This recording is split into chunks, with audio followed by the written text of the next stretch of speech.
Last এপিসোডে আমরা দেখেছিলাম শ্যানসুর তিন চাচা সাইয়ানকে শ্যানসুর রূপে দেখে তাকে চিনতে পারে না, আর এরই সাথে তারা সাইয়ানকে তাদের সাথেই নিজের সেক্টে নিয়ে যাওয়ার কথা বলে।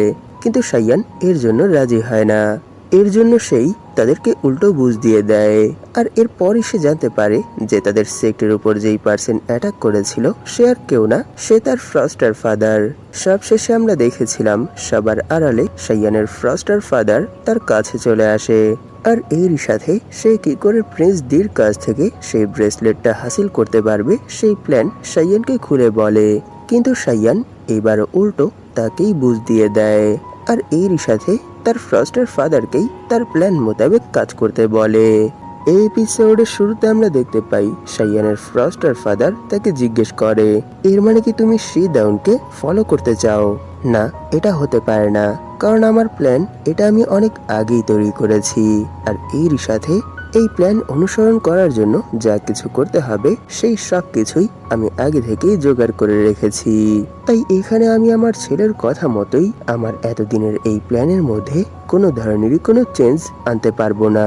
এই সব শুনে সাইয়ান বলে, বাবা নিশ্চয়ই আপনি ভাবছেন যে শুধুই আমার ছেলের প্ল্যানে কেন কাজ করব, আমার প্ল্যানই তো ভালো।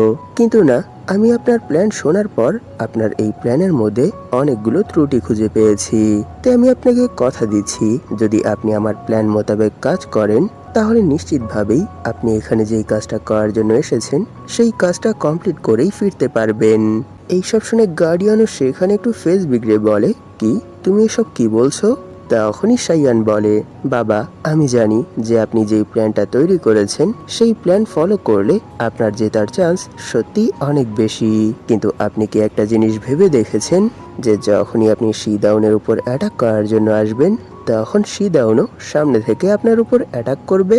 শুধু এটাই না, নিশ্চয়ই সেই সময় আপনারও তার সাথে তরবারির সাহায্যেই লড়াই করতে হবে, যদিও সে আপনার থেকে অনেক বেশি উইক।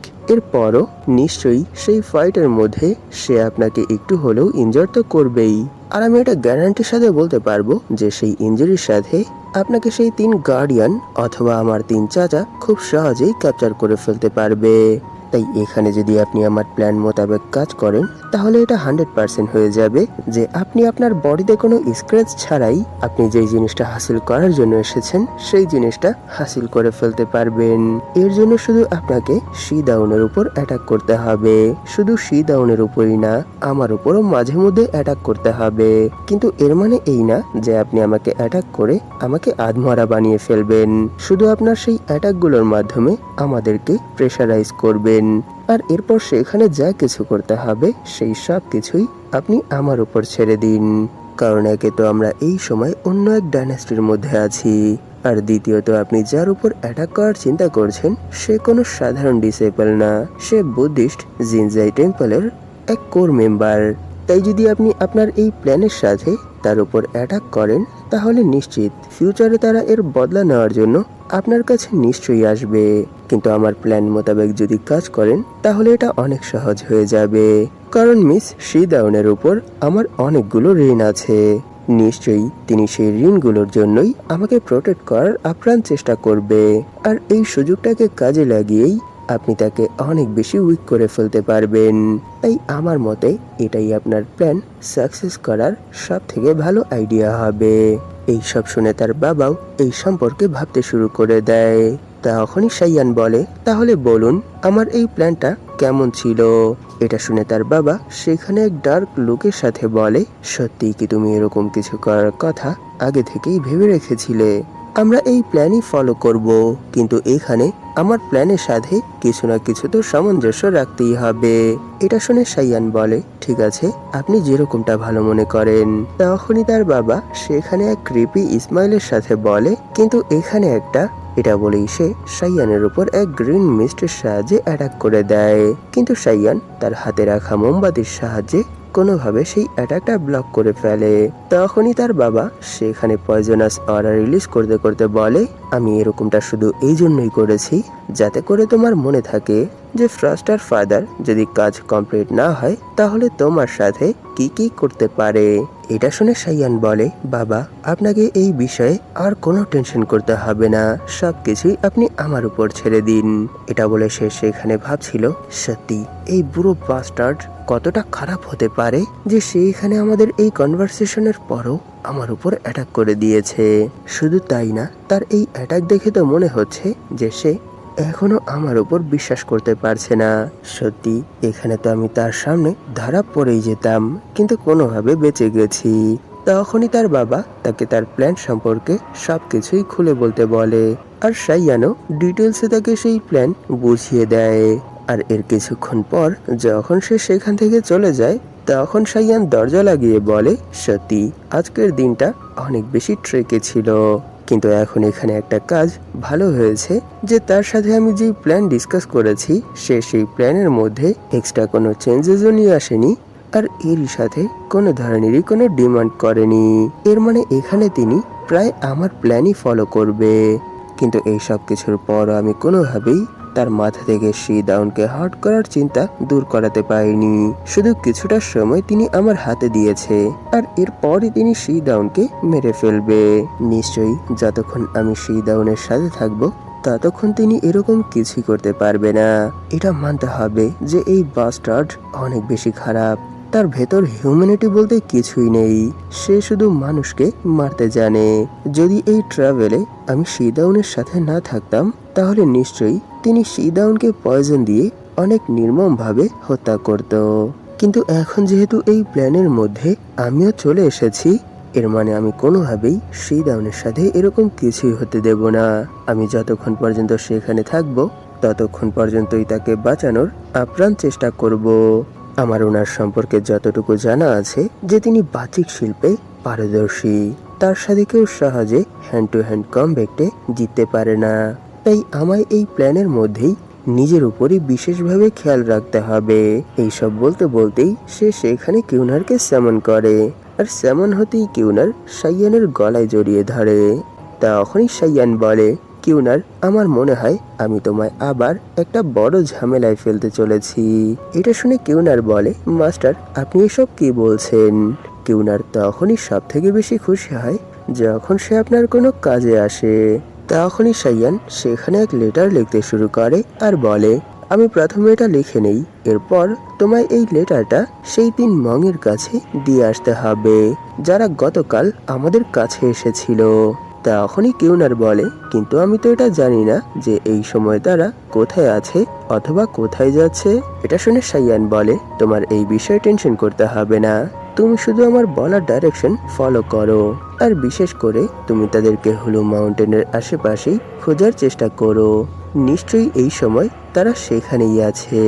এইসব বলেই সাইয়ান তাকে সেই লেটারটা দিয়ে দেয়, আর সেই লেটার পেয়ে কিউনার বলে, মাস্টার এর মানে আমি এইবার এই ফাইটের মধ্যে আপনাকে কোনোভাবেই সাহায্য করতে পারবো না, সত্যি আমি তো কোনো কাজেরই না। এইসব শুনে সাইয়ান সেখানে একটু হেসে বলে, হেই বোকা তুমি এসব কি বলছো? তুমি কি জানো এই সময় আমার অপোনেন্ট কত বেশি স্ট্রং? তার সামনে তো আমিও টিকতে পারবো না, তুমি কি করে তার মোকাবেলা করবে? কিন্তু এখানে তুমি যেই কাজের সাহায্যে আমাকে সাহায্য করছো সেই কাজটা যদি না করো তাহলে নিশ্চয়ই সেই বাস্টার্ড আমাকে মেরে ফেলবে। এর মানে তুমি এই ফাইটের মধ্যে আমায় সব থেকে বেশি সাহায্য করছো। তাই এখন এই লেটার নিয়ে সেই 3 প্রবীণের কাছে চলে যাবে, আর এরই সাথে শুধু তাদের হাতে এই লেটারটা পৌঁছে দেবে। এমনিতেও আমি এখন যেই রূপে আছি, এর মানে শ্যানশু সে কোনো সাধারণ পার্সন না, সে আন্ডার কভার এজেন্ট, আর তাও সেই বাস্টার্ডের। এরই জন্য আমার মনে হয় না সে এত সহজে আমাকে মারবে। নিশ্চয়ই সে তখনই আমাকে মেরে ফেলবে যখন তার মনে হবে যে আমি তার প্ল্যানের মধ্যে বাধা হয়ে দাঁড়াচ্ছি, অথবা তার প্ল্যানের মধ্যে কোনোভাবেই সাহায্য করতে পারছি না। আর এরকমটা যতক্ষণ সে ফিল না করবে ততক্ষণ পর্যন্ত সে আমাকে টাচও করবে না। আর একটা কথা মাথায় রেখো যে যখন তুমি এই লেটার নিয়ে সেই 3 প্রবীণকে খোঁজার জন্য যাবে তখন নিজেকে অনেক ভালোভাবেই হাইড করে রাখবে, কারণ তুমি যদিও দেওয়ালের ভেতর দিয়ে ট্রাভেল করতে পারো, এরপরও ইনার ট্রায়ালের মাস্টাররা অনেক বেশি স্ট্রং। তারা নিমেষের মধ্যেই তোমাকে খুঁজে বের করে ফেলবে আর এরই সাথে তোমাকে শেষও করে দেবে। তাই যতটা সম্ভব নিজেকে হাইড করে তাদের কাছে পৌঁছানোর চেষ্টা করো। এইসব শুনে কিউনারও এর জন্য রাজি হয়ে যায়। তখনই সে মাটির নিচ দিয়ে ট্রাভেল করার জন্য তৈরি হয়ে যায় আর বলে, মাস্টার, যত দ্রুত সম্ভব আমি আবার আপনার কাছে ফিরে আসব, কারণ আমি জানি এখান থেকে চলে যাওয়ার পর আপনি নিশ্চয়ই আমার জন্য টেনশন করবেন, আর এরকমটা আমি কখনোই হতে দেব না। আর যখন সে সেখান থেকে চলে যায় তখন সাইয়ান এক ক্রিপি ইসমাইলের সাথে বলে, একাদশ সানওয়ে, সত্যি তুমি আমার বাবা হতে চাও? ঠিক আছে, তাহলে এখন এই জিনিসটা দেখা যাবে যে আমার এই পাতা ফাঁদে পা দেওয়ার পর তোমার অবস্থা কি হয়। তখনই সিন এর পরদিন সেই মাউন্টেনের গুহার সামনে শিফট হয়। তখনই আমরা সাইয়ানকে দেখতে পাই, সেও এই গুহায় যাওয়ার জন্য তৈরি ছিল। তখনই সে দেখতে পায় শিদাউন আর প্রিন্স দি তাকে ইগনোর করে একে অপরের সাথে এই সিটিরই কোনো এক বিষয়ের উপর ডিসকাস করছিল, যে তারা ক্রসবো ইউজ করে কি করে তাদের দুশ্মন দেশের সৈন্যদেরকে দমন করে রাখতে পারবে। তখনই শিদাউন বলে, হ্যাঁ আপনি ঠিক বলেছেন, এটাই সব থেকে ভালো উপায়। তখনই প্রিন্স দি পেছনের দিকে ঘুরে বলে, প্লিজ মাস্টার শ্যানশু, আমাকে এর জন্য ক্ষমা করে দিবেন, কারণ এখানে আমি আর শিদাউন আমাদের দেশের ডিফেন্স রিলেটেড কিছু কথার মধ্যে একটু বেশি ব্যস্ত হয়ে গিয়েছিলাম, যার জন্য আমরা এখানে আপনার সাথে তেমন কোনো কথা বলতে পারছি না। এইসব শুনে সাইয়ান বলে, না না, এর কোনো দরকার নেই, এই দরিদ্র সন্ন্যাসীর উপর আপনি প্রথমেই অনেক কৃপা করেছেন, এমনিতেই আমি অনেক সুখে আছি, তাই আপনারা এখানে আমার কোনো টেনশন ছাড়াই একে অপরের সাথে যে কোনো বিষয়ে ডিসকাস করতে পারেন। আর উপর থেকে সিস্টার শিদাউন এখন ওনার কাল্টিভেশনের জন্যই মানুষের সাথে মিশে তাদের সম্পর্কে জানার চেষ্টা করছে, তাই আমার তো এই বিষয়ে নাক গলানোর কোনো প্রশ্নই আসে না। তার এই খোঁটাযুক্ত কথা শুনে প্রিন্স দি না চাইতেও নিজের ফেসে হাসি নিয়ে আসে আর বলে, হ্যাঁ মাস্টার শ্যানশু, আপনি ঠিক বলেছেন। এটা বলে সে সেখানে ভাবছিল, সত্যি মাস্টার শ্যানশু এই জিনিসটা জানে যে কোন পাত্র খোলা দরকার আর কোনটা দরকার না। তখনই মিস শিদাউন বলে, গতকাল আপনি সব ঝামেলা আর বিনোদন নিজের উপরে নিয়ে নিয়েছিলেন, তাহলে বলুন আজকের এই যাত্রার প্ল্যান কি? এটা শুনে প্রিন্স দি বলে, আমার মনে হয় আজ আমরা একসাথে আমাদের পুরোটা সময় থাকতে পারবো না, কারণ আজকের এই যাত্রার মূল উদ্দেশ্যই হলো এই ধ্বংসাবশেষ পুরোপুরি এক্সপ্লোর করে এর সমাপ্তি। আমি এর রহস্য সম্পর্কে আপনাকে একটা ছোট্ট গল্প শোনাচ্ছি, যে অনেক সময় আগে এক কৃষক তার ওয়াইফের জন্য জারিবুটি কিনতে না পারায় সে এই ধ্বংসাবশেষের ভেতর থেকে জারিবুটি কালেক্ট করার জন্য চলে যায়। আর ভেতরে যাওয়ার পর সে এরকম কিছু দেখে যা সে আগে কখনই দেখেনি।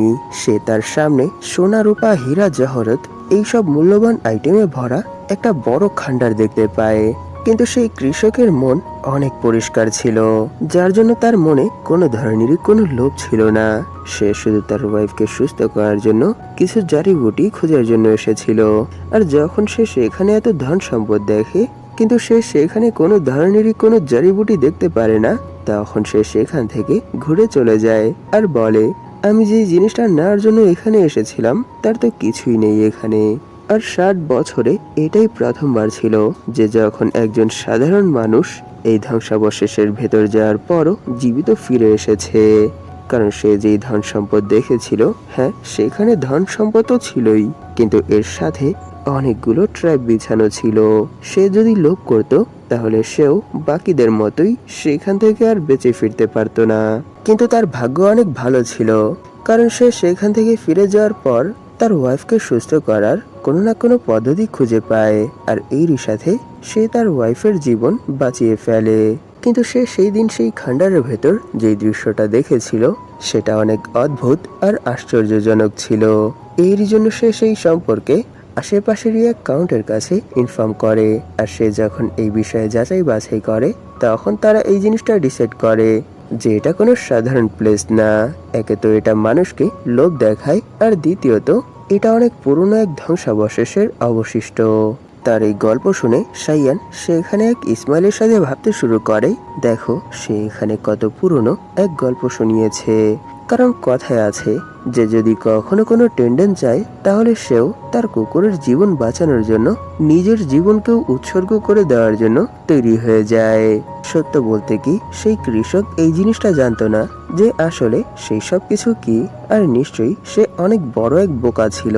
কারণ যদি সত্যি সে এটা জানতো যে টাকার বিনিময়ে সে ওষুধ কিনে তার ওয়াইফকে সুস্থ করতে পারবে, তাহলে নিশ্চয়ই সে সেখান থেকে কিছু না কিছু তো নিয়েই আসতো। যত যাই হোক, এটা ভালোই হয়েছে যে সে সেখান থেকে কিছু নিয়ে আসেনি, নয়তো কখনো এরকম গল্প তৈরিই হতো না। তখনই মিস শিদাউন বলে, সত্যি এই গল্প থেকে আমি এই জিনিসটা বুঝতে পেরেছি যে সেই কৃষকের মন একে তো অনেক বেশি সাফ ছিল, আর দ্বিতীয়ত সে তার স্ত্রীকে অনেক বেশি ভালোবাসতো। এরই জন্য সে সেই গুহার মধ্যে এত ধন সম্পদ দেখা সত্ত্বেও তার লোভে পড়েনি, আর এর ফলস্বরূপ সে তার বাকি জীবন তার ওয়াইফের সাথে সুখে শান্তিতে কাটাতে পেরেছে। সত্যি এটা একটা আদর্শ গল্প ছিল।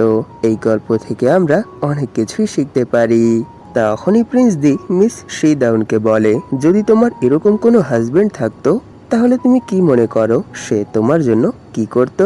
সত্যি এইরকম ভালোবাসা একা বসে দেখাটা অনেক ঈর্ষণীয়। আপনি কি জানেন এই দৃশ্যটা আমি অনেকবার দেখেছি, কিন্তু প্রতিবার আমি একাই দেখেছি। এর জন্য সব সময় আমি নিজের ভেতরই শুধু হতাশা ফিল করেছি, কারণ আমি যখনই আমার পাশে তাকিয়েছি তখন আমি নিজেকে একাই পেয়েছি। তাই আমি ভেবেছিলাম যদি এই দৃশ্যটা আমি আমার পাশে এরকম কাউকে নিয়ে দেখতে পারতাম যার দিকে তাকিয়ে আমি হাসি মুখে দুটো কথা বলতে পারতাম, আর এরই সাথে আমার যত খুশি আছে সেই সব খুশি তার সাথে শেয়ার করতে পারতাম। এই রাজার মনে এই রূপ অনেক ফিলিংস আছে, কিন্তু সমস্যা তো এটাই যে এটা শেয়ার করার মতো তার পাশে তেমন কেউ নেই। সত্যি সাদামাটা মাথার মানুষরা কখনোই ভালোবাসাকে বাস্তবে নিয়ে আসতে পারে না, তারা শুধু স্বপ্নের মধ্যেই এই সব কিছুকে অনুভব করে।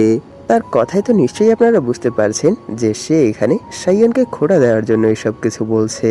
সাইয়ানও চুপচাপ শুধু তার কথা শুনেই যাচ্ছিল, আর এরই সাথে সে সেখানে ভাবছিল, তুমি কি জানো এই সম্পর্কে? শিদাউন আসলে যেই জিনিসটা চায় সেটা হলো ভালোবাসা, কিন্তু তুমি এখানে যেই বিষয়গুলোর উপর কথা বলছো সেই বিষয়গুলোর মধ্যে কোনোটাই ভালোবাসা না। তাই আমার মনে হয় না তুমি কখনোই এইসব আলতু ফালতু কথার সাহায্যে তাকে পটাতেও পারবে। আর এভাবেই কথা বলতে বলতে তারা ধ্বংসাবশেষের সামনে চলে আসে, আর এরই সাথে প্রিন্স দি বলে, ফাইনালি আমরা আমাদের গন্তব্যে চলে এসেছি, তাই দ্রুত স্টার্ট করুন। আর সেই গুহার ভেতর প্রবেশ করতেই সাইয়ান কোনোভাবেই তার ব্যালেন্স ঠিক রাখতে পারে না।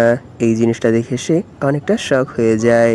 আর অন্যদিকে মিস শিদাউন সে তো সোজা নিচের দিকে পড়তে শুরু করে, কিন্তু তখনই সেখানে প্রিন্স দি চলে আসে, আর এরই সাথে তাকে ক্যাচ করে ফেলে আর বলে, প্লিজ আপনি একটু সাবধানে থাকুন। আমি জানি এটাই আপনাদের প্রথমবার, এরই জন্য এই সময় আপনাদের সাথে যেই ঘটনাটা ঘটছে সেটা স্বাভাবিক, কারণ এই প্লেসে প্রবেশ করার সাথে সাথেই নিজের বডির উপর থেকেই ফুললি কন্ট্রোল হারিয়ে যায়, আর এটা অটোমেটিক ফ্লোট করতে শুরু করে দেয়। এর জন্য এখানে কোনো ধরনের কোনো স্ট্রেংথ অথবা অ্যাবিলিটি কাজ করে না, যা করার সবকিছুই অভিজ্ঞতা করে। এইসব শুনে মিস শিদাউন তার কোল থেকে নিচে নেমে আসে আর বলে, সত্যি এটা অবাক করার মতো ছিল। সত্যি আমি এটা ভাবিনি যে এরকম কিছু সত্যিই হয়। আমি তো শুধু এইসব কিছু সম্পর্কে গল্প শুনে এসেছিলাম, আর আজ এটা নিজে থেকেই এক্সপিরিয়েন্স করেছি। আর সেখানে সাইয়ান বলে, সত্যি এই দরিদ্র সন্ন্যাসী তো অনেক বেশি ভয় পেয়ে গিয়েছিল, কারণ এই সব কিছুই এত আচমকা হয়েছে যে আমি কোনো কিছুই বুঝে উঠতে পারিনি। নিশ্চয়ই প্রিন্স এই সম্পর্কে সবকিছুই জানতো, তাই যদি প্রিন্স আমাদেরকে এই সম্পর্কে আগেই বলে দিত তাহলে হয়তো এই দরিদ্র সন্ন্যাসী অতটাও অবাক হতো না। তার এইসব কথা শুনে প্রিন্স দি সেখানে একটু ঘাবড়ে যায় আর বলে, সত্য বলতে কি এই প্লেসে যারাই প্রথমবার প্রবেশ করে তারা যদি সবকিছু আগে থেকেই জেনে নেয় তাহলে এটা এনজয় কি করে করবে। আর উপর থেকে এই ধ্বংসাবশেষে প্রবেশের এটাই প্রথম গেট। এর আশেপাশের দৃশ্য এতটাই সুন্দর যে যখনই কেউ প্রথমবার প্রবেশ করে তখন তারা তাদের আশেপাশে উজ্জ্বল নক্ষত্রের মতোই অনেক সুন্দর দৃশ্য দেখতে পায়। দেখে মনে হয় যে তারা তারা ভরা রাতের আকাশে চলে এসেছে, আর এই দৃশ্যটা সত্যিই চমৎকার। এরই জন্য আমি এই সম্পর্কে আপনাদেরকে আগে কিছুই বলিনি, যাতে করে এত সুন্দর এক দৃশ্য সারপ্রাইজ দিতে পারি। এইসব বলে সে সেখানে ভাবছিল, এর মানে কি মাস্টার শ্যানশু শুরু থেকেই এই সব কিছুই ইচ্ছাকৃতভাবে করছে? কিন্তু তিনি এরকমটা কেন করছে, আর কেন তিনি আমার পাতা ফাঁদগুলো এভাবে নষ্ট করছে? এইসব ভেবেই তারা সামনের দিকে এগোতে শুরু করে আর বলে, এই ধ্বংসাবশেষের এই প্লেসটাতেই আমরা শুধু উড়ে সামনের দিকে এগোতে পারি। আর সব থেকে মজার বিষয় তো এটা যে এই প্লেসে ওড়ার জন্য কোনো লেভেলের প্রয়োজন হয় না। একটা শিশু এই প্লেসে যদি নিজেকে কন্ট্রোল করতে পারে তাহলে সেও উড়ে এদিক ওদিক ঘুরতে পারবে। তাই চলুন আমরা এভাবেই আমাদের গন্তব্যে পৌঁছই। এটা বলেই সে পেছনে তাকিয়ে ভাবতে শুরু করে, আমি চেয়েছিলাম এই রাতের আকাশে মৃদু বাতাসে উপর নিচে আপ ডাউন করে কিছুক্ষণ মিস শিদাউনের সাথে সময় কাটাতে, কিন্তু এখন আর এখানে আমি এরকমটা করতে পারবো না, কারণ আমাদের সাথে এই সময় এই সন্ন্যাসীটাও আছে। যদিও এই ট্রিক্স একটু কঠিন, এরপরও আমার মনে হয় না এখন আমি এখানে সেই ট্রিক্স অ্যাপ্লাই করতে পারবো। তখনই সাইয়ান বলে, এই গভীর অন্ধকারের মধ্যে এ কি অপরূপ দৃশ্য! সত্যি আমি এই দৃশ্যটা দেখার জন্য অনেক সময় ধরেই অপেক্ষা করছিলাম। এটা শুনে প্রিন্স দি বলে, মাস্টার শ্যানশু, যদি আপনি চান তাহলে আরো কিছুক্ষণ এখানেই অপেক্ষা করতে পারবেন। এভাবেই কিছুক্ষণ ট্রাভেল করার পর তারা অনেক বড় এক ফরেস্টের সামনে চলে আসে, আর সেই ফরেস্টের মধ্যেই একটা টিলা ছিল। তখনই প্রিন্স দি বলে, জি এর রুইন্সে আপনাদের সবাইকে স্বাগতম। এখানে প্রিন্স দির এই অভিনন্দনের সাথেই এপিসোড এখানেই শেষ হয়ে যায়। এই এপিসোডের শুরুতে আমরা দেখতে পাই সাইয়ান সেই রুইন্সে প্রবেশের পর লম্বা লম্বা শ্বাস ছেড়ে ভাবছিল, সত্যি এখানে প্রবেশ করার পর থেকেই মনে হচ্ছে যে কোনো না কোনো আধ্যাত্মিক পাওয়ার এখানে আমাদের অরিজিনাল পাওয়ারকে সাপ্রেস করার চেষ্টা করছে। আর এই পাওয়ার একজন মানুষের পুরোপুরি উড়ার ক্ষমতাকে অকেজো করে ফেলে। এই জন্য তো বলা হয় এই প্লেসে কেউ উঠতে পারে না, কারণ এই প্লেসের মধ্যে যেই প্রেসার আছে সেটা বিশেষ করে মহাকর্ষ বলের উপরই প্রেসার ক্রিয়েট করছে। শুধু এটাই না, অন্যান্য বডি পার্টের উপরও এই প্রেসার ভালোভাবেই চাপ ক্রিয়েট করছে। এর মানে এখানে যত পাওয়ারফুল পার্সনই আসুক না কেন, সেও চেয়েও উঠতে পারবে না, তাকেও পায়ে হেঁটে অথবা কোনো কিছুর সাহায্যেই ভ্রমণ করতে হবে।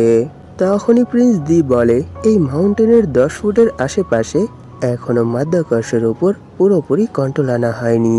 এরই জন্য যদি আপনি এখান থেকে জাম্প করেন, এতেও আপনার বডিতে কোনো ধরনেরই কোনো প্রবলেম আসবে না। যদিও এখানে যারা নতুন আসে তারা আস্তে আস্তে পাশের সিঁড়ি দিয়ে নামতে পছন্দ করে, কিন্তু আমার মতে এখান থেকে জাম্প করাটাই সব থেকে বেশি এক্সাইটিং হবে। তাই মিস শিদাউন, আপনি কি আমার সাথে এখান থেকে জাম্প করতে ইচ্ছুক? সে এইসব বলতে বলতেই মিস শিদাউনের দিকে হাত বাড়াচ্ছিল, কিন্তু তখনই তাদের মধ্যে সাইয়ান চলে আসে আর বলে, সত্যি কি এখান থেকে জাম্প করলে কিছু হবে না? যদি এরকমটাই হয়ে থাকে তাহলে দেরি কিসের? চলুন আমরা জাম্প করে এই জিনিসটা দেখেই নেই।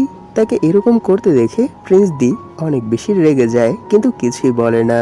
আর পাশ থেকে মিস শিদাউন বলে, মাস্টার শ্যানশু, প্লিজ এত তাড়াহুড়া করার কিছুই নেই। এটা শুনে সাইয়ান বলে, হ্যাঁ, এখানে আমি একটুও টেনশন করছি না, কারণ এই কথাটা যেহেতু প্রিন্স দি নিজের মুখে বলেছে, এর মানে নিশ্চয়ই এখানে কোনো ধরনেরই কোনো সমস্যা হবে না, কারণ আমি ওনার প্রতিটি কথার উপরই বিশ্বাস করি। এইসব বলেই সে সেখান থেকে জাম্প করে দেয়। এই জিনিসটা দেখে মিস শিদাউন একটু টেনশনে পড়ে যায়, কিন্তু আমরা দেখতে পারি সাইয়ান সেখান থেকে সরাসরি মাটিতে সেফলি ল্যান্ড করে আর বলে, এই দরিদ্র সন্ন্যাসী কোনো প্রবলেম ছাড়াই ল্যান্ড করেছে, এর মানে আপনারাও কোনো প্রবলেম ছাড়াই জাম্প করতে পারবেন, তাই প্লিজ দেরি না করে নিচে চলে আসুন। এইসব শুনে মিস শিদাউনও সেখান থেকে জাম্প করার জন্য এগোতে শুরু করে। এই জিনিসটা দেখে প্রিন্স দিও সেখানে অনেকটা শক হয়ে যায় আর বলে, কি আপনিও? তখনই শিদাউন বলে, প্রিন্স দি, আমিও এখান থেকে জাম্প করতে যাচ্ছি, তাই নিশ্চয়ই আমাদের এই পাহাড়ের নিচেই আবার একে অপরের সাথে দেখা হবে। তাদেরকে এরকম কিছু করতে দেখে প্রিন্স দি সেখানে একটু হতাশ হয়ে বলে, সত্যি বৌদ্ধ ধর্ম কি এতটাই অযৌক্তিক, যার জন্য তারা এরকম প্লেসে এরকম অদ্ভুত অদ্ভুত কাজের জন্য উৎসাহিত হয়ে যাচ্ছে? আর এর পরের সিনেই আমরা দেখতে পারি প্রিন্স দিও তাদের কাছে চলে এসেছে। আর এরই সাথে তিনি বলে, এই প্লেসের আশেপাশে এখনো অনেকটা সম্পদ খনি রূপে লুকায়িত আছে।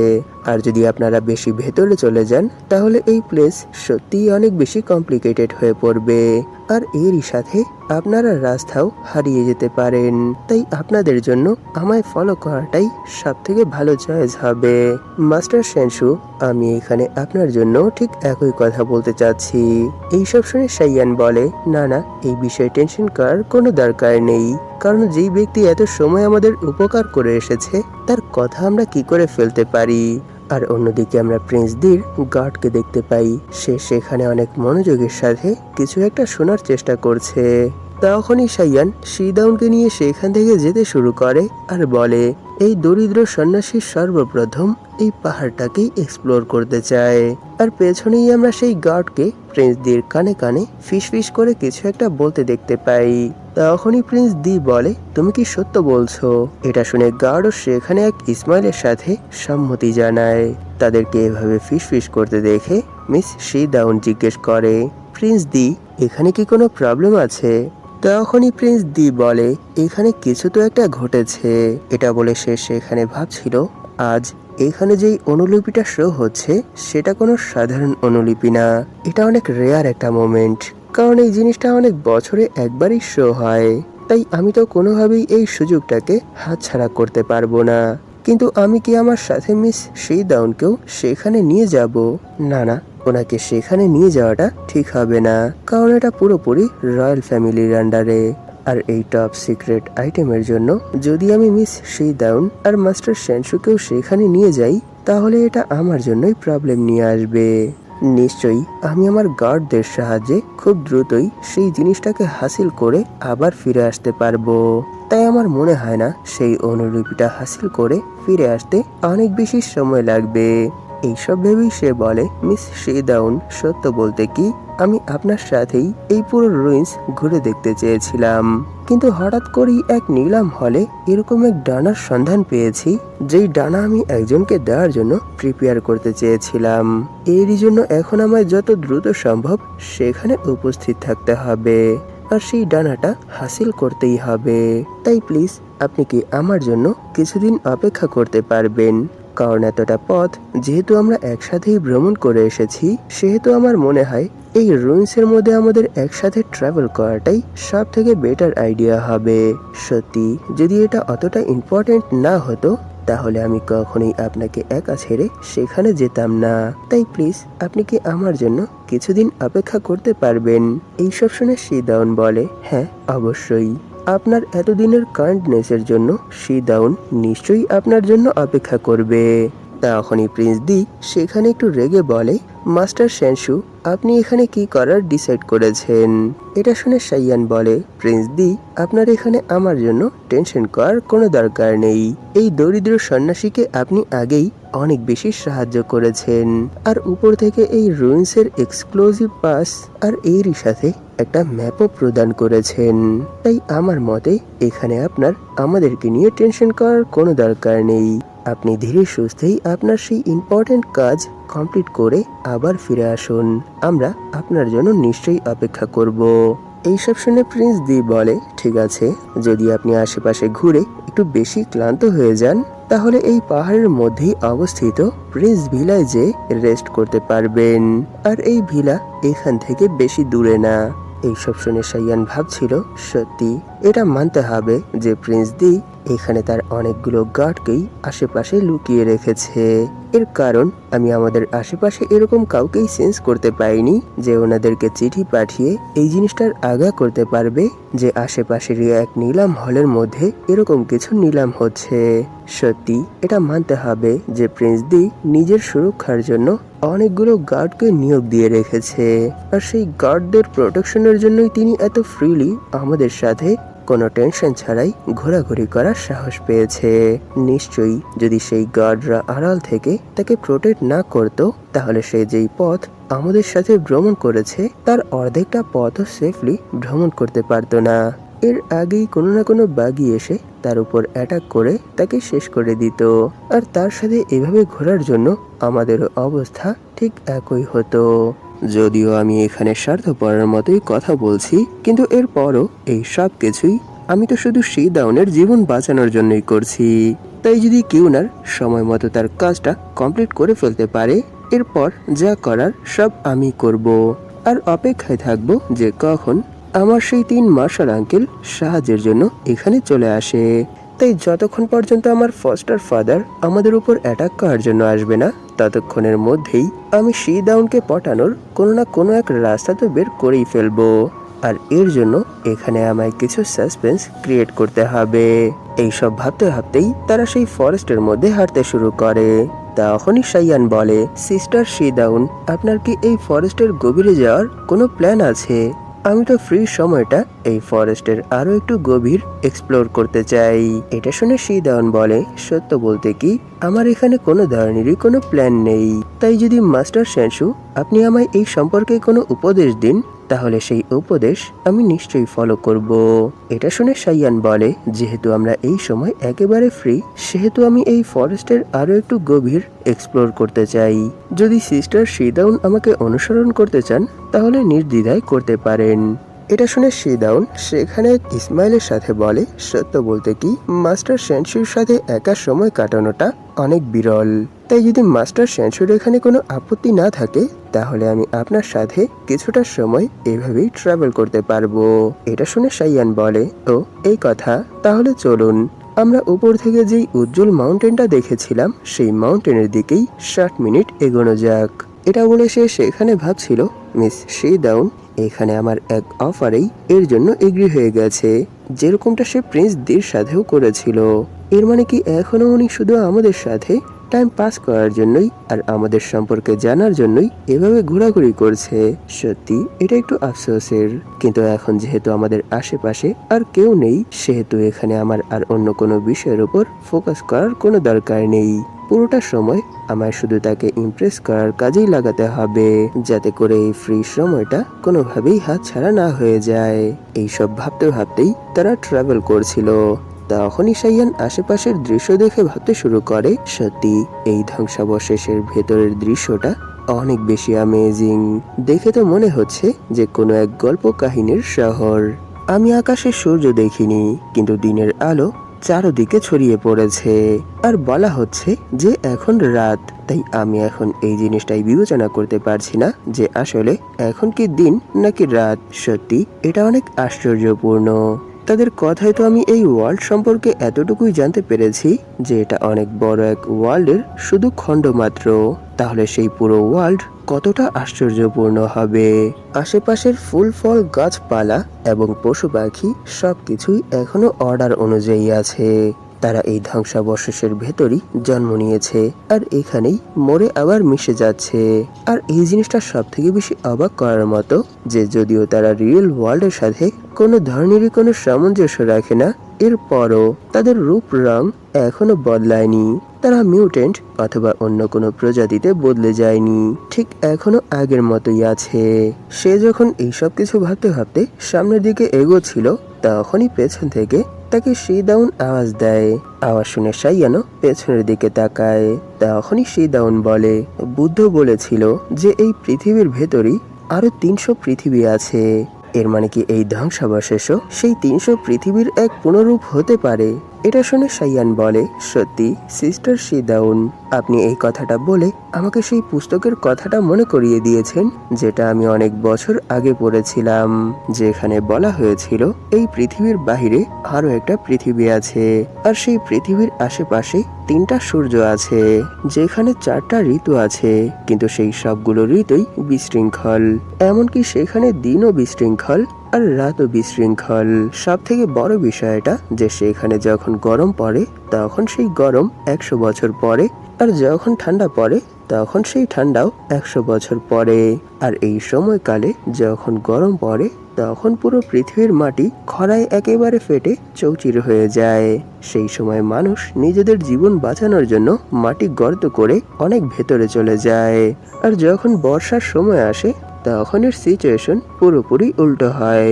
কারণ সেই সময় পৃথিবীর বুকে পানি দিয়ে ভরে যায়, আর সেই সময় মানুষ নিজেদের জীবন বাঁচানোর জন্য কোনো না কোনো উঁচু স্থানে উঠে পড়ে অথবা ভাসমান কোনো বস্তুর উপর চড়ে বসে। এভাবেই যুগের পর যুগ তাদের জীবন চক্র কন্টিনিউ হতে থাকে। এইসব শুনে শিদাউন সেখানে একটু শক হয়ে বলে, কি সত্যি কি এরকম কোনো গল্প আছে? এর পরের মোমেন্টেই সে সেখানে অনেক বেশি খুশি হয়ে বলে, হ্যাঁ আমি বুঝতে পেরেছি। আপনার এই গল্পের মানে হলো এটা যে মানব জীবন মাটির তৈরি রক্তে মাংস গড়া একটা ত্বক, আর এই ত্বকের সাথে যত যাই হোক না কেন কোনো কিছুই যায় আসে না। জীবনের আসল মেকানিজম হলো তার আত্মা, তাই সব সময় আত্মাকে পরিশুদ্ধ রাখতে হবে, তাই না? তার এই এক্সপ্লেনেশন শুনে সাইয়ানো সেখানে অনেকটা শক হয়ে যায়, আর এরই সাথে সে সেখানে ভাবতে শুরু করে, কি সে আমার এই আলতু ফালতু কথা থেকেও একটা এক্সপ্লেনেশন বের করে ফেলেছে। সত্যি আমি তো শুধু তাকে বোকা বানানোর চেষ্টা করছিলাম, কিন্তু আমি যতবারই এরকম কিছু করার ট্রাই করি ততবারই সে আমার সেই আলতু ফালতু কথা থেকে কোনো না কোনো এক্সপ্লেনেশন বের করেই ফেলে। সত্যি মিস শিদাউন অনেক বেশি ট্যালেন্টেড, কারণ সে যে কোনো প্যাচালো কথা অথবা যে কোনো সিচুয়েশন থেকেই বের হওয়ার সঠিক পথ বের করেই ফেলে, আর এই সব কিছুই সে অনেক অল্প সময়ের মধ্যেই করতে পারে। সত্যি যদি কোনো পার্সন তার সাথে অনেক ভালো সম্পর্ক স্থাপন করতে পারে, তাহলে ফিউচারে সেই পার্সন শুধু তার সঙ্গে থাকার কারণেই নিজেকে অনেক বেশি ডেভেলপ করতে পারবে। তাই আমারও এই সুযোগটা হাতছাড়া করলে চলবে না। কিন্তু ওনার কাছে যাওয়া আর ওনার পছন্দের মানুষ হওয়াটা প্রায় ইম্পসিবল, কারণ সে এরকম এক মেয়ে যে এই ডাইনাস্টির যত হ্যান্ডসাম ছেলে আছে আর এরই সাথে যত ট্যালেন্টেড ছেলে আছে তাদের সবার সাথেই সময় কাটিয়েছে, কিন্তু এরপরও তার মনে তাদের প্রতি কোনো ধরনেরই কোনো ফিলিংস জন্মায়নি। তাই যদি সত্যি কোনো পুরুষ তার অনেক ঘনিষ্ঠ হতে চায়, তাহলে তাকেও অনেক বেশি অ্যামেজিং আর এরই সাথে অনেক বেশি ট্যালেন্টেড হতে হবে। সত্যি শিদাউন এরকম একটা মেয়ে যার ভেতর সব ধরনেরই গুণ আছে, আর সে যে কোনো পার্সনের সাথেই একেবারে মিশে যেতে পারে। কিন্তু এর মানে এই না যে সে তাদের সাথে সম্পর্কে জড়িয়ে পড়ে। সে শুধু তাদের সাথে ততক্ষণই থাকে যতক্ষণ পর্যন্ত তার কাজ কমপ্লিট না হয়ে যায়, অথবা যতক্ষণ পর্যন্ত সে তাদের কাছ থেকে দূরে সরে যেতে না চায়। তার এই বিহেভিয়ার দেখে সত্যি আমি অনেক আশ্চর্য হয়ে যাই, কারণ এটাই তো বুদ্ধিস্ট জিনজাই সেক্টরের কাল্টিভেশনের মূল টপিক। আর যারা এই কাল্টিভেশন মেথডের উপর পুরোপুরি মাস্টারি হাসিল করে ফেলে তাদেরকেই প্রকৃতপক্ষে সন্ন্যাসী বলা হয়। তাই আমি জানি না যে তার মনকে আমি কি করে মেজার করব। নিশ্চয়ই যদি এভাবেই চলতে থাকে তাহলে তাদের সেক্টরের নাম জিনজাই না হয়ে জিন জুয়ান হয়ে যাবে।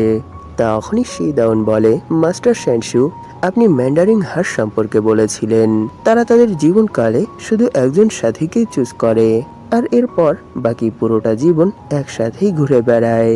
সত্যি সেই নশ্বর প্রাণীগুলো তাদের ভালোবাসার পেছনে তাদের পুরো জীবনকাল নষ্ট করে ফেলে। এর জন্য তারা তাদের জীবনে নতুন কোনো কিছুই করতে পারে না।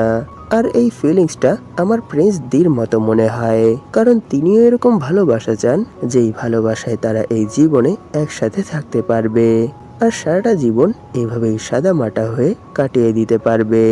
কিন্তু দাউন সব শেষে পৃথিবী ছেড়ে চলে যাবে, যার জন্য সে যার সাথে সময় কাটাবে সে অনেক বেশি দুঃখী হয়ে যাবে, আর এর সাথে তার জন্যই তার বাকিটা জীবন উৎসর্গ করে দেবে। যদি এই সব কিছুই হয়, তাহলে এই সব কিছু যখন হবে এরপর এর ঋণ কে পরিশোধ করবে? কারণ আমার কাছে তো এরকম কোনো কিছুই নেই যার সাহায্যে আমি মৃত্যুর পর কারোর ঋণ পরিশোধ করতে পারবো। এইসব বলতে বলতেই সে সেখানে এক দীর্ঘশ্বাস ছাড়ে, আর এরই সাথে সে বলে, মাস্টার শ্যানশু, আপনি কি আমায় এই বিষয়ে কোনো ধরনের কোনো সলিউশন দিতে পারবেন? তার এই কোশ্চেন শুনে সাইয়ান ভাবছিল সত্যি সে এখানে নিজেকে একটু আন্ডার এস্টিমেট করে ফেলেছে, কারণ সে এরকম এক মেয়ে যার ভেতর আমার দেখা সব ধরনেরই প্রতিভা আছে। তার মাইন্ড অনেক ঠান্ডা, এরই জন্য সে একই সময় ভালো এবং মন্দ দুটো ফিলিংসকেই নিজের ভেতর জায়গা দিতে পারে। এরপরও এটা তার উপর কোনো ধরনের কোনো ইফেক্ট পড়বে না।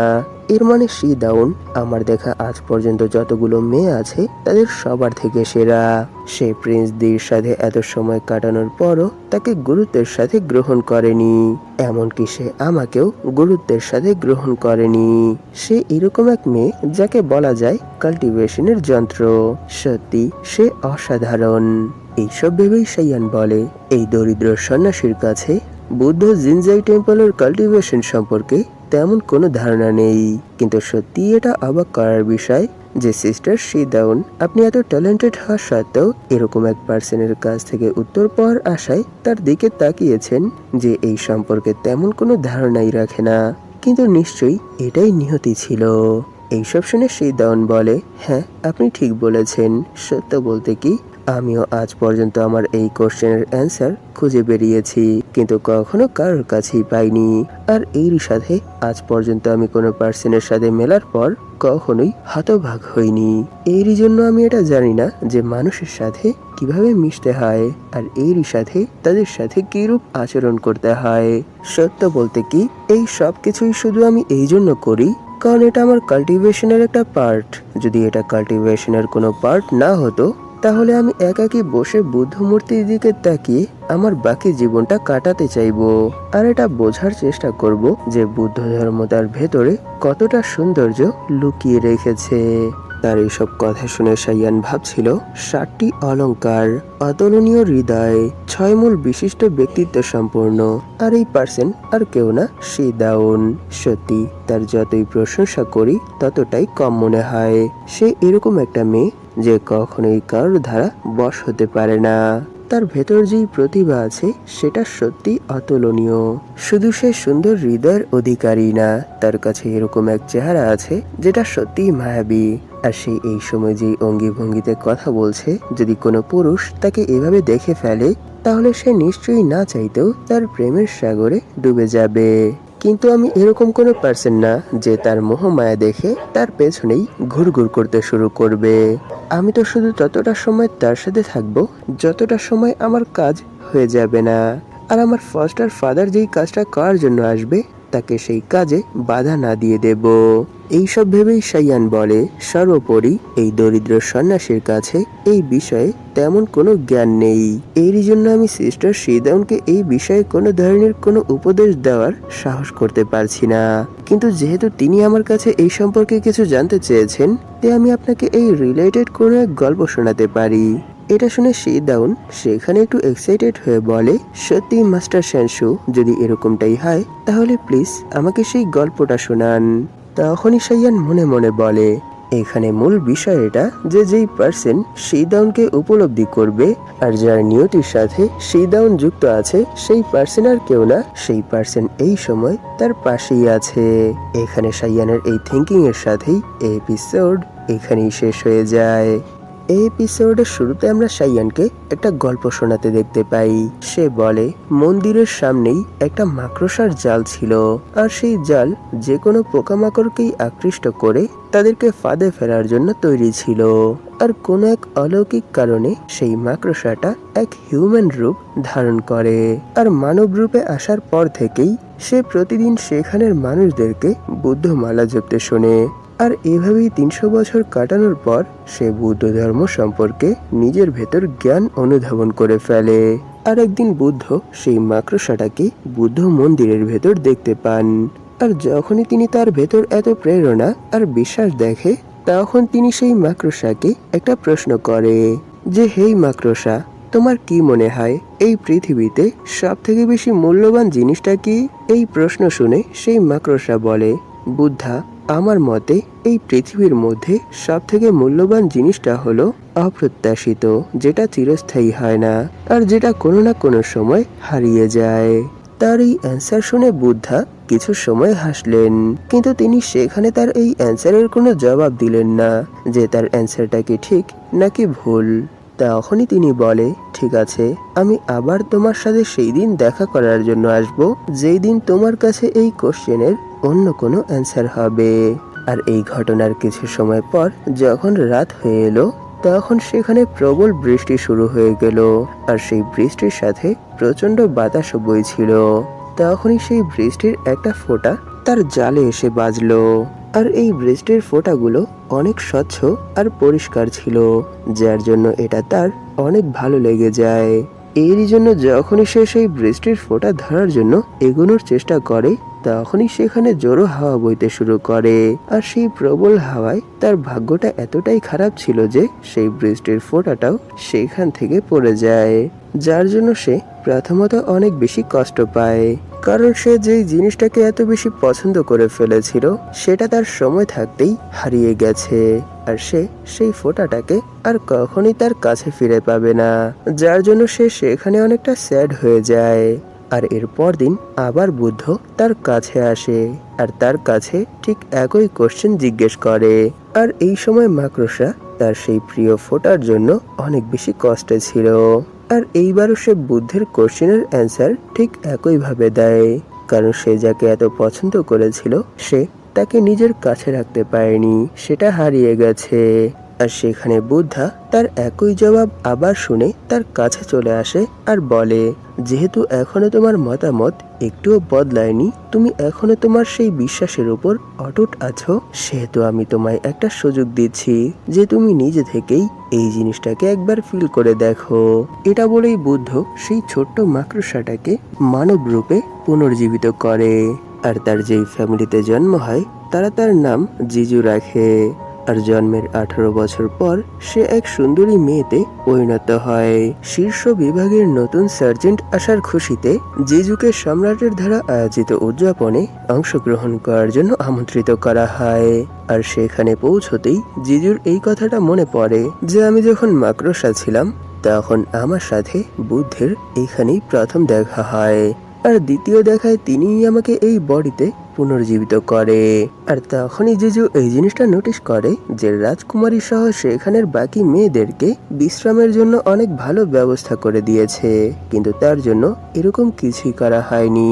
এটা দেখেও সেখানে তার মনে কোনো ধরনের কোনো আক্রোশ অথবা আকাঙ্ক্ষা জাগে না, কারণ জিজু এখানে বিশ্রাম করবে কি করবে না এই পুরো ইচ্ছাটাই তার নিজের।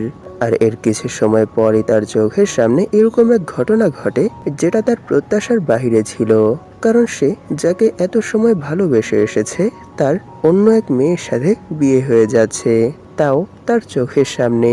এই দৃশ্য দেখার পর সে পুরোপুরি ভেঙে পড়ে, আর এরই সাথে না চাইতেই অনেক বেশি দুঃখী হয়ে যায়, যার জন্য সে নিজেকে ঘরে বন্দি করে ফেলে। আর এরই সাথে সে এই শোকে কাঁদতে কাঁদতে কিছু সময় পর মারা যায়। আর যখন রাজকুমার তার এই অবস্থার কথা জানতে পারে তখন সে নিজের সব কাজ ছেড়ে ছুটে তার কাছে চলে আসে। আর এরই সাথে তার এই অবস্থা দেখে সে সেখানে কান্না ছাড়া আর কিছুই করতে পারে না। তখনই সে সেখানে কাঁদতে কাঁদতে বলে, আমি যখন তোমাকে সেই গার্ডেনে দেখেছিলাম তখনই আমি তোমাকে ভালোবেসে ফেলেছিলাম, কিন্তু সেই সময় আমি এটা জাহির করতে পারিনি, কারণ আমার এই পদের জন্য আমার অনেক দায়িত্ব আছে, আর সেই দায়িত্ব পূরণ করতে করতেই আমি তোমার কাছ থেকে অনেক দূরে সরে গিয়েছি। কিন্তু আজ যখন আমি তোমার এই অবস্থা দেখছি তখন আমি আর নিজেকে থামিয়ে রাখতে পারছি না। আমি জানি না যে তুমি এই সময় কোথায় আছো, তুমি যেখানেই থাকো না কেন আমি তোমাকে একা যেতে দেব না, আমিও তোমার কাছে চলে আসব। তখনই আমরা দেখতে পাই এই সব কিছুই সেই মেয়েটির আত্মা, এর মানে মাকড়সার সোল দূর থেকে দেখছিল। তখনই তার কাছে বুদ্ধের আওয়াজ আসে যে, হেই মাকড়সা, তুমি কি কখনো এটা ভেবেছো যে তোমার সেই দিনের বিশ্রামের জন্যই তোমার কাছে সেই বৃষ্টির ফোঁটা এই মানব রূপে আসবে? তুমি কি জানো তাকে পাওয়ার আকাঙ্ক্ষা তোমার থেকেও অনেক বেশি রাজকুমারী নিংফ্যাং এর ছিল, আর সে পুরোটা সময় শুধু তাকেই দেখছিল, কারণ তোমার আগের লাইফে তুমি যেই বৃক্ষের উপর তোমার জাল বেঁধেছিলে সেই বৃক্ষেরই পুনর্জন্ম রাজকুমারী নিংফ্যাং। তার পুরো বিশ্বাস ছিল যে একদিন না একদিন নিশ্চয়ই সে তার হবে, এরই জন্য তার রাজপুত্রের সাথে বিয়ে হয়েছে। কিন্তু অপর পাশে তোমার চিন্তা ভাবনা পুরোপুরি উল্টো ছিল। তোমার বিশ্বাস শুরু থেকেই এটা ছিল যে তুমি কখনোই তাকে পাবে না, আর যদি পেয়েও যাও এরপরও তোমার কাছ থেকে সেটা অনেক দূরে চলে যাবে। এরই জন্য তুমি এই জীবনেও যাকে চেয়েছিলে তাকে পাওনি, সে তোমার কাছ থেকে অনেক দূরে সরে গেছে। মাকড়সা, তাহলে এখন তুমি বলো, এই পৃথিবীর বুকে তোমার জন্য সব থেকে মূল্যবান জিনিসটা কি? এতগুলো জ্ঞানমূলক তথ্য আর দুবার এই জিনিসটাকে এক্সপিরিয়েন্স করার পর মাকড়সার মনে হলো যে সে বুদ্ধ ধর্মের অনেক বড় এক জ্ঞান অর্জন করে ফেলেছে। এরই জন্য সে প্রথমত অনেক বেশি খুশি হয়ে যায় আর এরই সাথে সোল রূপে রাজপুত্রের কাঁধে হাত রেখে বলে, এখন আমি বুঝতে পেরেছি বুদ্ধ, আপনি আমাকে কি বোঝাতে চেয়েছেন, যে আপনার শিষ্যরা এটা জানে যে এই পৃথিবীতে তাদের জন্য সব থেকে বেশি মূল্যবান জিনিসগুলো কি। এই পৃথিবীর সব থেকে মূল্যবান জিনিস অপ্রত্যাশিত অথবা হারানো নয়, সেটা হলো এই সময়ে তুমি যা পেয়েছো, সেটা দুঃখ অথবা সুখ যাই হোক না কেন, সেই সময়ে সেই ফিলিংসটাকে আঁকড়ে ধরা। হারিয়ে যাওয়া হতাশাজনক হলেও এই সময় তোমার কাছে যেই জিনিসটা আছে সেই জিনিসটা আঁকড়ে ধরাই হলো প্রকৃত সুখের চাবিকাঠি। তাই সিস্টার শি, আমার মতে এই সময় তোমার সামনে যে মানুষটা দাঁড়িয়ে আছে তার প্রতি করুণা করাটাই সব থেকে ভালো। এইসব শুনে শি দাউন সেখানে একটু শক হয়ে বলে, মাস্টার শ্যানশু, এর মানে আপনি এটা বলতে চাচ্ছেন যে বর্তমানে আমাদের কাছে যেই জিনিসটা আছে সেটা আঁকড়ে ধরাটাই হলো প্রকৃত সুখের চাবিকাঠি। তখনই সাইয়ান বলে, হ্যাঁ তুমি ঠিক বলেছ, কারণ এই জিনিসটা ম্যাটার করে না যে সামনে কে আর কি অবস্থায় আছে, আর এটাও ম্যাটার করে না যে আশেপাশের মানুষ কি ভাবছে অথবা কি ভাববে। তাই যখন তোমার মনে হবে যে এটা আমার প্রয়োজন, তখন তাকে হাতছাড়া না করে আঁকড়ে ধরাটাই হলো প্রকৃত সুখ। এটা বলে সে সেখানে ভাবছিল, হ্যাঁ হ্যাঁ দ্রুত করো, কারণ এই সময় যেই পার্সন তোমার সামনে দাঁড়িয়ে আছে সে আর কেউ না, সে আমি। তখনই হঠাৎ করে শিদাউন বলে ওঠে, মাস্টার শ্যানশু, আমি বুঝতে পেরেছি যে আপনি এই গল্পের সাহায্যে আমাকে কি বোঝাতে চেয়েছেন। এটা শুনে সাইয়ানো একটু শক হয়ে যায়। তখনই শিদাউন বলে, নিশ্চয়ই আপনি আমাকে এটাই বোঝাতে চাচ্ছেন, তাই না, যে এই সময় আমার সামনে যেই পার্সন আছে সে আর কেউ না, সে প্রিন্স দি। তার এই কথা শুনে সাইয়ান তো অনেক বেশি শক হয়ে যায়, আর এরই সাথে সে ভেতরে ভেতরেই অনেক বেশি রেগে বলে, হোয়াট দ্য ফাক, আমি এখানে তাকে কি বুঝিয়েছি আর সে কি বুঝেছে। তখনই শিদাউন বলে, প্রিন্স দি সে এক রয়্যাল ফ্যামিলির মেম্বার, আর আপনার গল্পের মধ্যেও সেই মেইন ক্যারেক্টার একজন রয়্যাল ফ্যামিলির মেম্বার। যদিও আমার মনোভাবের সাথে প্রিন্স দির মনোভাবের কোনো মিল নেই, এরপরও এই স্টোরির সাথে তার চরিত্রের অনেকটা মিল আছে। আর আমি জানি আমার প্রতি প্রিন্স দির এই ভালোবাসা বেশি সময় পর্যন্ত টিকতে পারবে না, তাই যতটা সময় সে এভাবেই আমার প্রতি আকৃষ্ট হয়ে থাকবে, ততটা সময় আমিও তাকে এই বিষয়ে ইগনোর না করে থাকতে পারবো। সত্যি এই ক্ষেত্রে তিনি আমার অনেক ভালো একজন প্রার্থী হবে, কিন্তু এখনো আমি এই বিষয়ের উপরই ভাবছি। এইসব শুনে সাইয়ান সেখানে এক অকওয়ার্ড স্মাইলের সাথে বলে, সিস্টার শিদাউন, সত্যি আমি ওটা জেনে খুশি হলাম যে আপনি আমার এই স্টোরি থেকে কিছু হলেও তো জানতে পেরেছেন। আর সামনে থেকে শিদাউন বলে, মাস্টার শ্যানশু, সত্যি আপনি এখানে আমায় আবার সাহায্য করলেন। এই প্রবলেমটার জন্য আমি অনেক সময় একটা জায়গায় ফেসেছিলাম। নিশ্চয়ই যেহেতু এই প্রবলেমের সলিউশন আমার কাছে চলে এসেছে, সেহেতু আমি নিজের কাল্টিভেশনের উপর আরো ভালোভাবে ফোকাস করতে পারবো। তাই এখানে আপনাকে আমায় সাহায্য করার জন্য ধন্যবাদ। তখন সাইয়ান মনে মনেই অনেক বেশি রেগে বলে, ধুত্তরি, তাকে আমি কি বোঝালাম আর সে কি বুঝলো। কিন্তু সে তার ফেসে এক স্মাইল এনে বলে, ভালো, খুব ভালো। এটা বলেই সে মনে মনেই আবার অনেক বেশি রেগে ভাবতে শুরু করে, সত্যি শিদাউন এরকম এক মহিলা যে কখনোই সোজা কথা সোজাভাবে বুঝতে পারে না, সব সময় ঘুরিয়ে পেঁচিয়ে বোঝে। যদি তার সাথে আমার ফিঙ্গার অফ ফ্লাওয়ার অর্ডার কোনো সম্পর্ক না থাকতো, তাহলে আমি কখনোই তার সাথে এভাবে বকবক করতাম না। কিন্তু কি করব, অনেক খোঁজার পর আমি একটা মাত্র পার্সনকেই এই স্কিলটাকে লেভেল আপ করার জন্য পেয়েছি, তাই আমি কোনোভাবেই এই সুযোগ অথবা তাকে হাতছাড়া করতে পারবো না। কিন্তু একবার যখনই এখানে আমার কাজ হয়ে যাবে, এরপর আমি আশা করি এই সিরিজের উপরই ধুলো পড়ে যাবে, আর এরই সাথে দূর দূর পর্যন্ত এই সিরিজের মধ্যে তাদের কোনো নাম গন্ধই থাকবে না। এটা আমার পক্ষ থেকে তার এই ইগনোরেন্সের জন্য অভিশাপ। এইসব ভাবতে ভাবতেই তার অনেক সুন্দর এক ফুলের বাগানে চলে আসে। তখনই সেখানে সাইয়ান আশেপাশের ফুলের হালচাল দেখে ভাবতে শুরু করে, হ্যাঁ, কেন হঠাৎ করে আমাদের আশেপাশের গাছপালাগুলো এতটা জমজমাট হয়ে গেল। সে যখন এই সব কিছু ভাবছিল তখনই শিদাউন বলে, না, এখানে কিছু একটা প্রবলেম আছে, দ্রুত চলো, আমাদের এখান থেকে যেতে হবে। এটা বলেই সে সাইয়ানের হাত ধরে সেখান থেকে টানতে শুরু করে। হঠাৎ করে শিদাউনের এই অ্যাকশন দেখে সাইয়ান ভাবতে শুরু করে, কি হঠাৎ করে এখানে কি হচ্ছে, আর শিদাউন এরকম কেন করছে। তখনই তাদের সামনে একজন পার্সন চলে আসে আর বলে, কি হলো, তোমাদের দুজনের কি হয়েছে, তোমাদের কি তারা আছে? হঠাৎ করে এভাবে কাউকে সামনে চলে আসতে দেখে তারাও সেখানেই থেমে যায়। তখনই সেই পার্সন সামনের দিকে এগোতে শুরু করে আর বলে, এই চেরি ফুলগুলো এভাবে ফুলে ফেপে ওঠাটা অনেক বিরল, তাই তোমরা কি এভাবেই আরো কিছুটা সময় এখানে থেকে এই ফুলগুলোর প্রশংসা করতে চাও না? এই সব বলতে বলতেই সে সেখান থেকে একটা ফুল নিয়ে শুঁকতে শুরু করে। তাকে এভাবে নিজেদের দিকে আসতে দেখে শিদাউন বলে, এই সময় আমাদের সামনে যেই পার্সন আছে সে অনেক বেশি স্ট্রং, তার পাওয়ার লেভেল আমার থেকেও অনেক বেশি হাই, তাই মাস্টার শ্যানশু এখানে যা কিছু করবেন সবকিছুই প্লিজ একটু সাবধানে করবেন। এইসব শুনে আর সেখানের সিচুয়েশন দেখে সাইয়ান মনে মনে বলে, নিশ্চয়ই এই সময় আমাদের সামনে যেই পার্সনটা দাঁড়িয়ে আছে সে আর কেউ না, সে আমার ফ্রস্টার ফাদার। তাহলে ফাইনালি সে আমাদের সামনে চলেই এসেছে। তখনই সানওয়ে সেখানে সেই ফুলটা ক্র্যাশ করে ফেলে আর বলে, ও মাস্টার শ্যানশু, তাহলে আবার আমাদের দেখা হয়ে গেল। এটা বলেই সে সাইয়ানের উপর অ্যাটাক করে দেয় আর বলে, এরই জন্য হয়তো স্বর্গ আপনাকে নিজের কাছে ডাকছে, কিন্তু আপনি তো এভাবে স্বর্গে যেতে পারবেন না, এর জন্য আপনার এখানে মরতে হবে। তার এই অ্যাকশন দেখে সাইয়ান সেখানে অনেক বেশি শক হয়ে ভাবতে শুরু করে, কি হলো, সে এখানে প্রথম অ্যাটাক আমার উপর কেন করছে? এর মানে কি সে এখানে আমার প্ল্যান ফলো করছে না?